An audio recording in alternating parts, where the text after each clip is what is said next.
the remained one.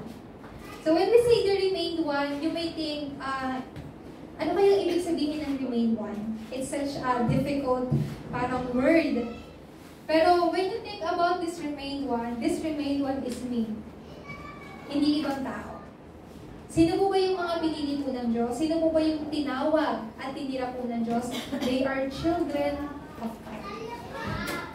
So the word remnants po, the word remnant means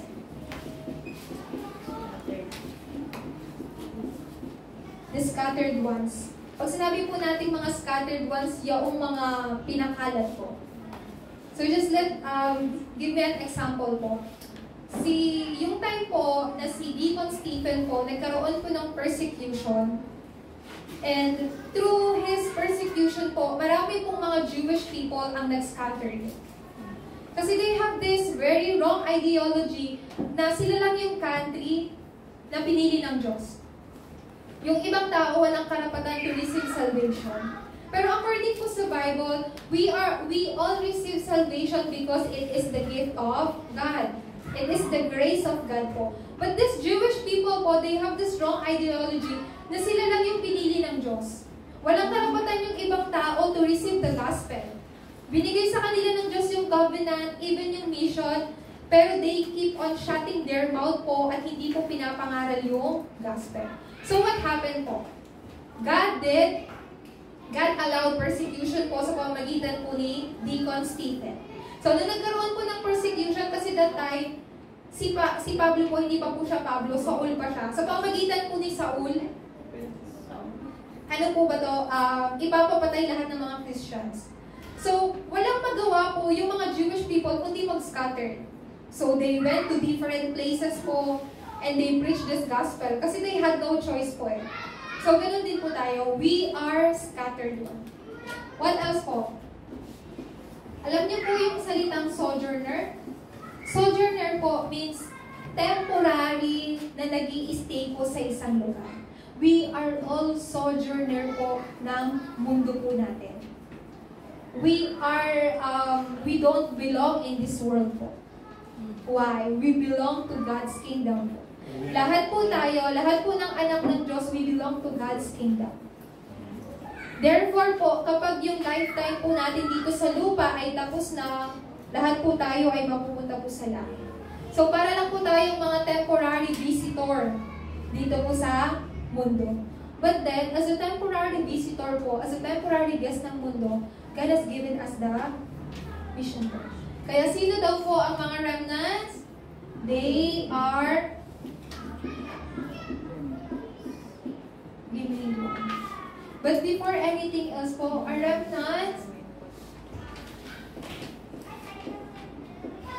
they are God's children po. Paano po yung tao magiging anak ng Diyos? Paano po ang tao magiging anak ng Diyos kapag ang tao po ay naniwala na si Jesus po ang Kristo? When a person believes that Jesus is the Christ who died on the cross, who solved everything on the cross po, at tinanggap niya si Kristo sa kanyang puso, ang taong iyon ay magiging anak ng Diyos. When a person believes po na yung fundamental problem po, problema po kay Satanas, sa uhinan na kasalanan, pagkahiwalay sa Diyos, ay masusolusyonan po sa pamamagitan ni Yesu Kristo at maniwala siya ng kanyang buong puso, ang taong iyon ay magiging anak ng Diyos.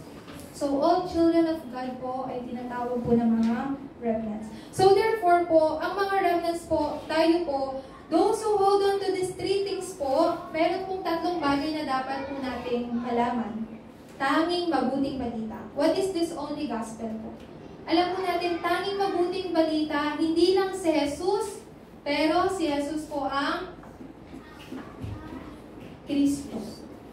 Why Jesus is the only Christ po? Kasi tanging sa Kristo lang po nag-solve lahat ng problems natin.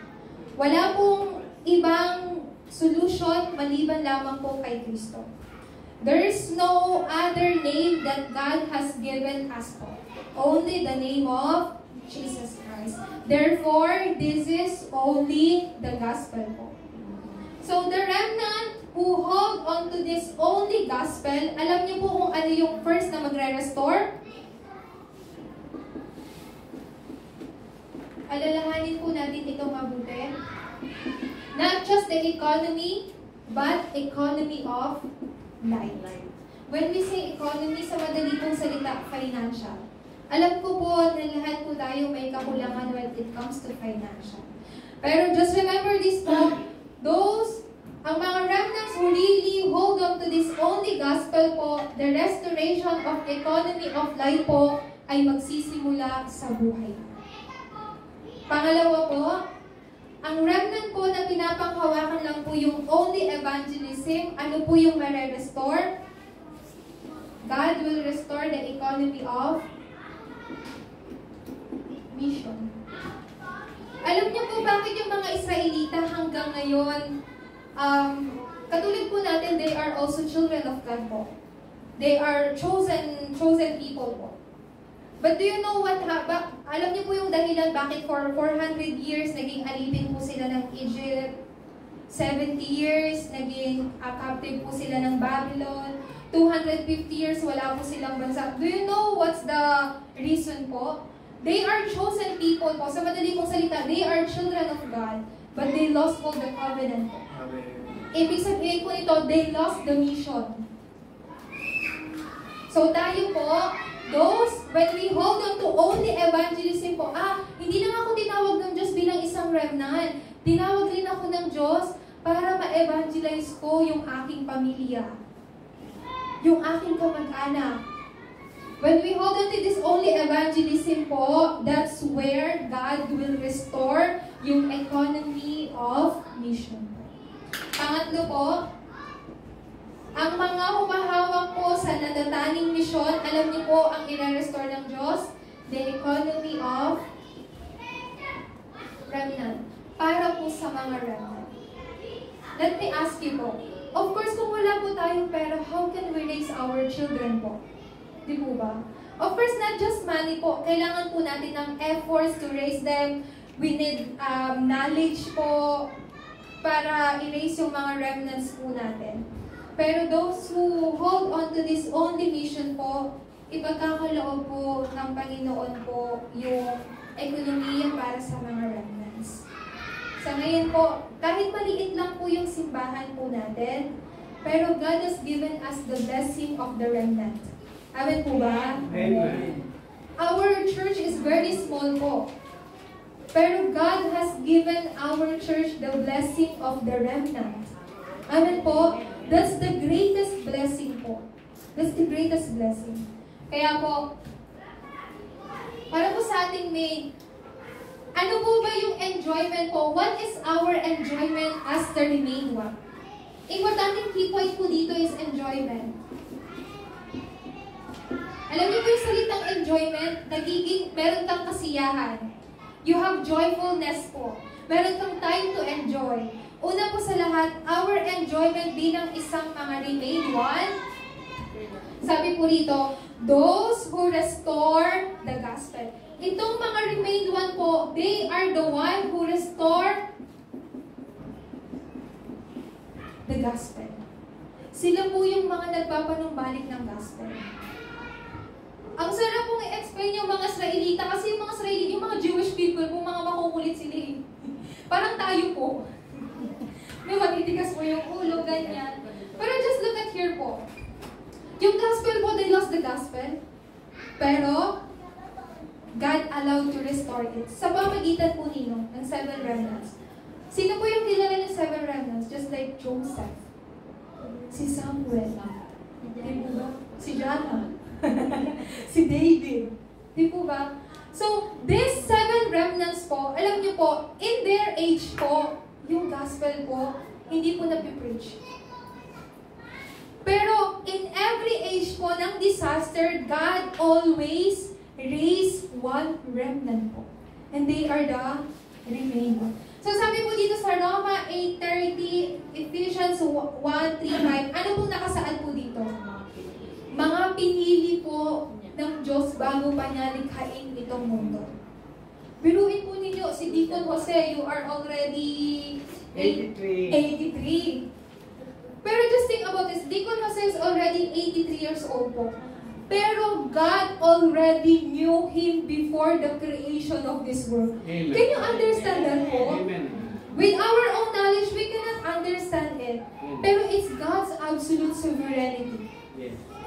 Deacon Jose is 83 years old po, pero God told him po, through the Bible, you are already mine. You are mine. I chose you already. Bago pa daw po tayo ipanganak dito sa mundo. Amen po ba? Amen. So, ano po, sino po yung mga taong ito? Those who is inside the gospel. You are this kind of person po. You are inside the gospel po. You are not outside the gospel, but you are inside of the gospel. Ano pong ibig sabihin niya? You are inside of Christ. Lahat po tayo. None of us here ay nasa labas ni Kristo. We are all inside of Jesus Christ. Ibig sabihin po nito, we have life, eternal life po. Pangalawa po, what kind of enjoyment the remained one must enjoy? According po sa Acts chapter 3 verse 6, ito po yung buhay po ni Peter. Yung pumunta po siya sa templo, nakita niya yung crippled man. Yung crippled man tumingin. Oh, I think, meron ka ba pabili? Kasi namumulubi po siya, namamalimos. Pero ano pong sabi ni Peter sa kanya? Tumingin si Peter sa mata niya. Sabi ni Peter, silver or gold, I do not have, but I can give you what I have. In the name of Jesus of Nazareth, walk and arise. Ano pong ibig sabihin nun? What are the things that you can give po? Things you can give? Prayer. You have money? You have land? Ako po wala. But what is the things that you can give po? The gospel you possess. The gospel I possess. Una po, you are inside of the gospel. Because you are inside of this gospel po, means you possess this gospel. Tinataglay niyo po yung gospel na to. Gospel has finished everything po. Bakit? Gospel is Jesus Christ. Pangatlo po, therefore, yung enjoyment po ng remained one ay yung merong conclusion sa loob po ng answer ng gospel. Yung life conclusion ng isang remained one ay nasa loob ng answer ng gospel. Just like for an example po, we face lots of problem. Problema sa harapan, problema sa kaliwat kanan, problema sa likod. Kahit saan po natin tignan po yung ilagay yung ating mga mata, there is a lot of problems. But those who conclude their lives sa answer ng gospel, they are remained one. Daming problema, pila-pila. Pila-pilang mga sandamakmak na problema. But then, at the end of the day, yung conclusion po ng life nyo nasa answer ng gospel. That is being remained one. I'll give you a testimony po. Like, as Pastor Sheila po, I also experienced this po a lot. Sobrang dami ko na po na-experience. Just like you po, I also have maraming complaints. Just like you po, Pastor Sheila also have maraming disbelief. Ganun po. Kasi, of course, si Pastor Sheila tao, nadi-disappoint po ako, nadi-discourage. But at the end of the day po, I always find myself, yung gospel, yung answer ko sa loob lang ng gospel. Hindi po ako ganun po nagkakaroon ng time of prayer. Pero, alam niyo po yun, sobrang dami ko pong oras na nagpupuri sa Diyos. Kung i-compare po sa time of prayer, mas marami po akong time na mag-praise po sa Diyos. Is it not because I like singing po? It's because po I like listening to God's Word through praise po. It gives me strength po. Nararamdaman, did you experience that po? Kapag nag-play po kayo ng praise song, you feel strengthened po. You feel strengthened, you feel powerful po. yung feel na ang Diyos laging nakikinig sa iyo. Opo. Tama po ba? So, ano pong tawag dyan? That is enjoyment po. Pangalawa po, this one po, with 84, remained, natira. This one naman po, remain one, natitira. Natitira po. Remain one po. So, what is our status? Our status po, or our identity, sa loob po ng Genesis 1:27, we are God's image. Bakit po tayo image ng Diyos? Ang Espiritu po ng Diyos nananahan po sa atin. Therefore, we are God's image po. But do you know po, who is the first image of God? Adam. But si Adam po, he lost this image. Means he lost this image, nawala sa kanya yung blessing. Do you know bakit po nawala yung imahe ng Diyos kay Adan? Dahil po sa original sin. What is this image of God? Yung Espiritu po ng Diyos nanahan sa tao, that's image of God po. Pero when Adam disobeyed the word of God, yung Espiritu po ng Diyos ay lumisan sa kanya. So he was just a normal person po that time. Kaya po, but through Jesus Christ, muli pong na-restore yung image ng Diyos po sa atin. So makikita po natin dito, Christ, sabi po sa 2 Corinthians chapter 4 verse 4, si Kristo po ang imahe ng Diyos.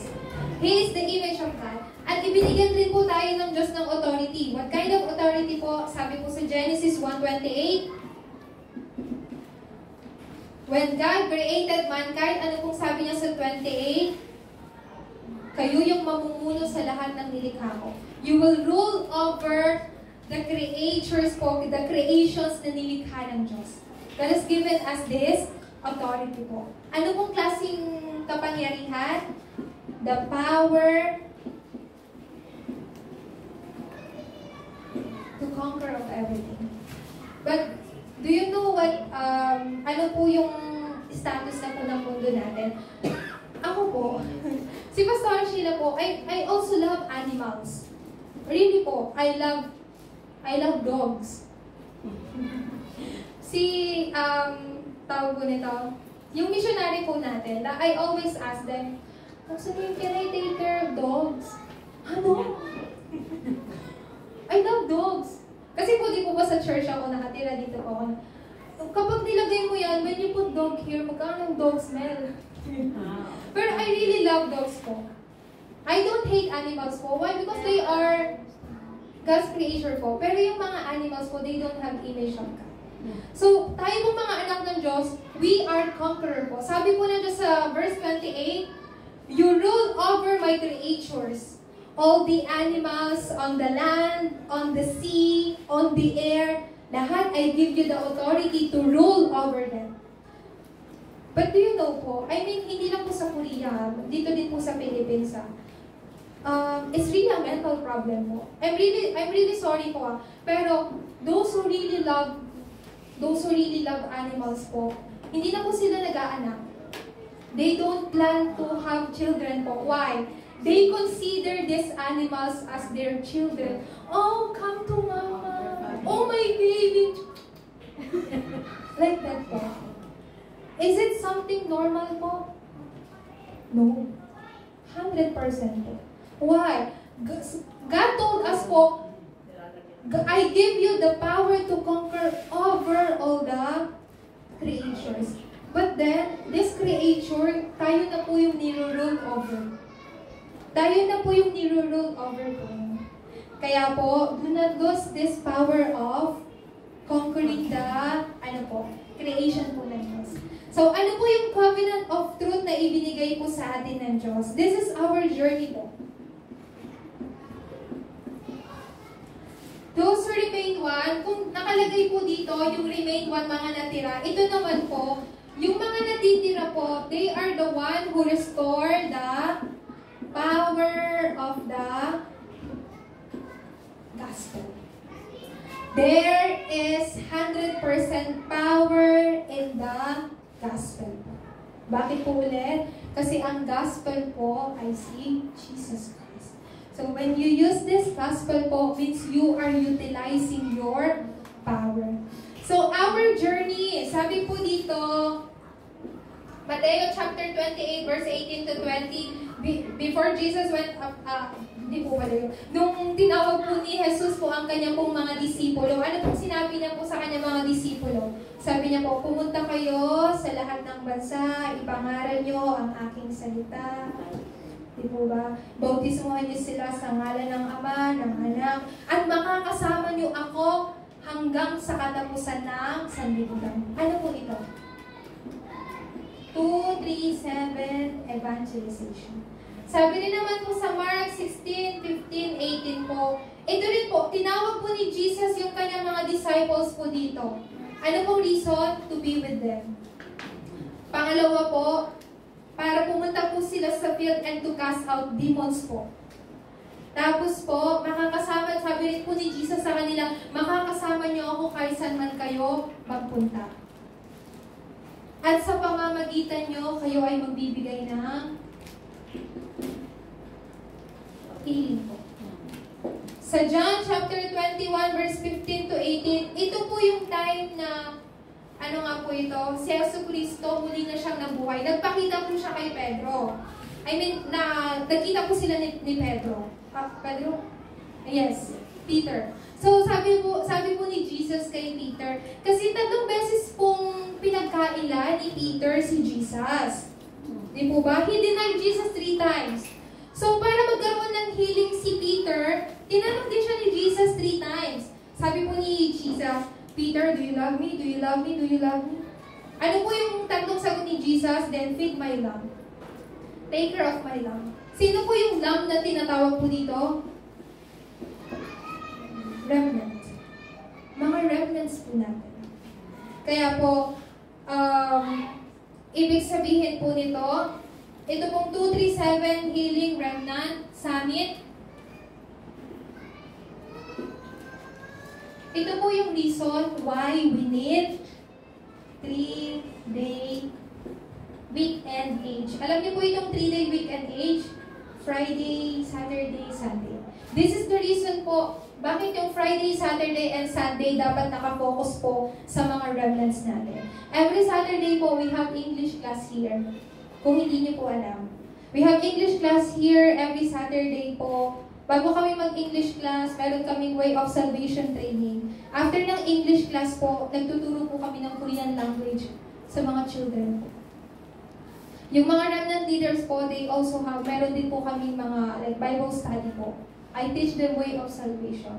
Friday, Saturday, and Sunday po, nakafocus po sa mga remnant. So, Sunday po, yung Sunday po is mag-focus po sa loob po ng pagsamba. Kaya nga po, how about this will remain po? Pag sabi kong will remain, mga matitira. Matitira. Natitira, at matitira. So, sino po itong mga matitira po? So, ito po, those who conquer culture po. Sila po yung mga mamumuno ng kultura. So, paano po natin po ito gagawin po ito? Binigyan na po tayo, katulad po na sabi ko po dito, first, God has given us the gospel. And this gospel, meron po power. Therefore, yung mga matitira po, sila po yung mamumuno po ng kultura. Kaya nga po, sa madali pong salita, yung mga remnants po, mga remain one, sila po yung magpapanumbalik po, magre-restore po ng gospel. As well as mag-enjoy po ng kapangyarihan. So just like this po, yung Acts 11:19-30 po, ito po yung story nung about kay Deacon Stephen po. Yung nagkaroon po ng persecution po. Pero yung mga Jewish people, when they are scattered, they preach this gospel po. Hindi na lang sa Jewish, kahit sa mga, sino nga po ito, mga Gentiles. So, nabago po yung kultura po ng Israel, ng mga Israelita. At para po sa atin pong pagtatapos, what is your greatest blessing po? Your greatest blessing po, ano nang ganda?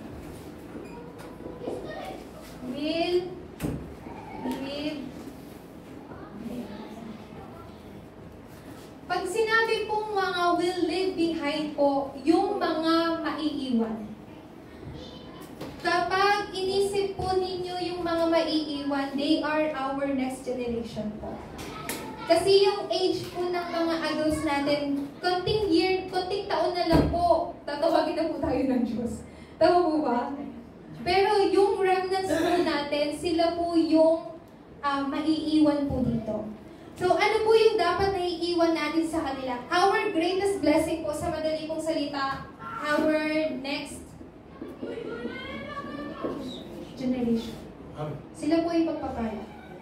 Kaya nga po, nung narinig ko po yung mensahe na to, oh Lord, bakit po ang hirap ng message? Pero ipinagkaloob po sa atin ng Diyos, kaya kailangan po natin makita.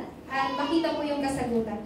So, una po, the greatest blessing of those who will leave behind po ay yung blessing po, the blessing ng healing movement po that changes the idolatry culture. Sino po yung magbabago ng idolatry culture?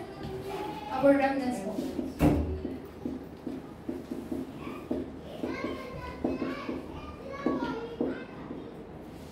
Ano po yung kultura po ng Acts chapter 13? Ito po yung time po na nagkakaroon po ng mission po si Pablo. So ito po yung culture po ng shamanism. Shamanism po. Ano po Tagalog po ng shamanism? Shamanism. Pero familiar po kayo sa salita po shamanism? Para po silang mga manghuhula, mga ganun po. Pangalawa po, sabi po sa Acts chapter 16 po,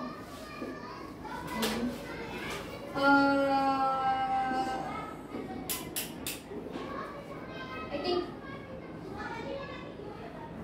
meron pong nakilala po si Pablo po dito na batang babae po. And she was possessed by evil spirit po. Sa Gawa 19 po, yung mga sorcerer po, mga, ano pong tawag ito? Magician? Mahikero? So this, yung mga remnants po natin, the greatest blessing natin po, ay yung mga leave behind po ng mga remnants kasi sila po yung magbabago po ng ating idolatry culture. Especially sa bansa po natin. Our country, Philippines po, is full of idolatry. Pangalawa po, changing synagogue culture. We have the blessing that changes the culture of synagogue. Pag sinabi po natin synagogue, para po yung school po natin right now. Kahit saan po pumunta po si Pablo, he never forgets po to enter synagogue. Why? Kasi sa loob po ng synagogue, sa loob po ng school, sino po bang nandun? Remnants. Mga bata po, nag-aaral. So, si Paul po, he never lose the opportunity, the chance to enter synagogue, to preach the gospel po. Sinabi niya po dito, sa Acts chapter 17, verse 1, ano po yung itinuro po ni Pablo po dito? Itinuro niya po yung way to live. Ibig sabihin po, daan patungo po kay Kristo. Pangalawa po, sa Acts chapter 18 verse 4, itinuro din po ni Pablo ang way to receive the answer of your prayer po.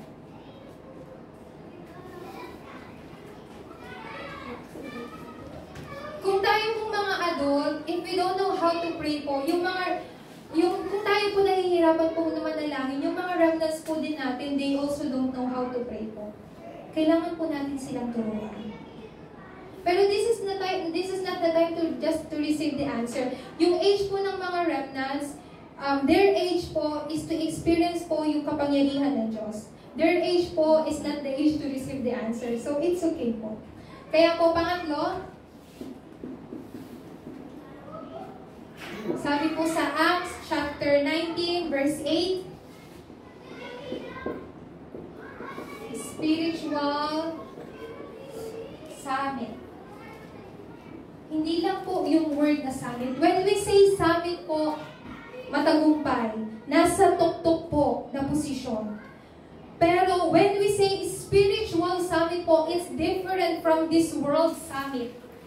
Alam niyo po yung Asian summit po, I think every year po, lahat ng president po sa mga bansa nagsasama-sama po. They have this summit meeting. Paano nila mapapaayos ang isang bansa, ma-i-improve, ma-develop. But our remnants, we are all spiritual summit. Children of God po, spiritual summit po. Pero how can we improve po ako bilang isang spiritual summit? Kailangan ko ng Word of God.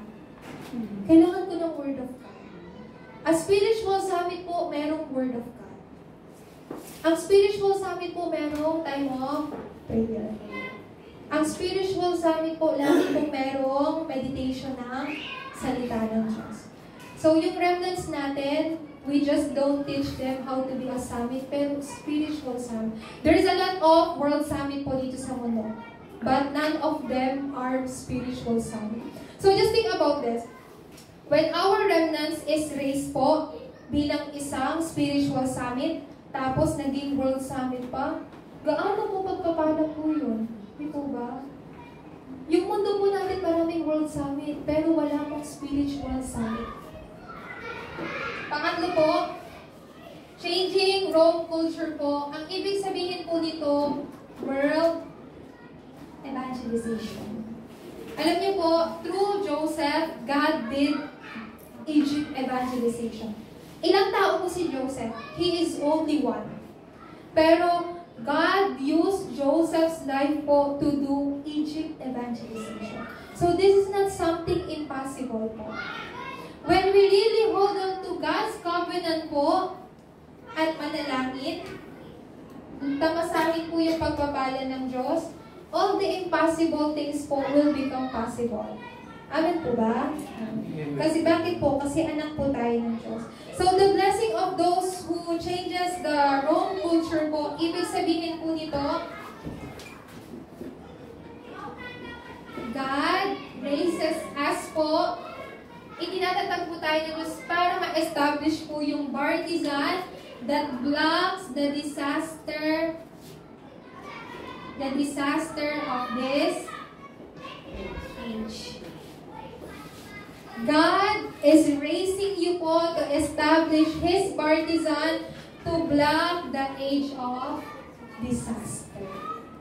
So, sino po ito? This is the blessing of the remained one.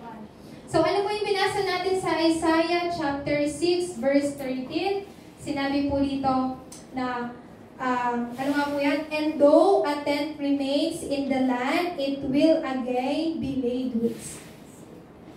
But as the terebinth and oak, leaf stumps when they are cut down, so the holy seed will be the stump in the land. So, nakasaad po dito, kahit man daw po ay matupok po, mawala po. Sirain po ng Diyos. Kasi this time po, nais po ng Diyos na sirain po yung mga Israelita. Wasakin sila. Kasi katigasan po ng ulo. Pero ano pong sabi ng Diyos? Marami man daw po siyang wasakin. Yung mga remnants po will remain po. Ay matitira. So kayo po yun. Kahit ilang beses po na dumating yung problema sa inyo, you will still remain po. You will be okay po. Bakit po? Kasi kayo po ay nasa loob ng mabuting balita. Amen po ba? Amen. Palakpakan po natin ang Panginoon. So do not forget po, you are the remained one, and will remain. Sino po yung mga remained one? They are the one who restore the gospel. Sino po yung remained one? They are the one who restore the power of the gospel. Who is, will remain po? They are the one who conquer the culture po. So you have this identity po. Tayo po'y manalangin. Heavenly Lord God,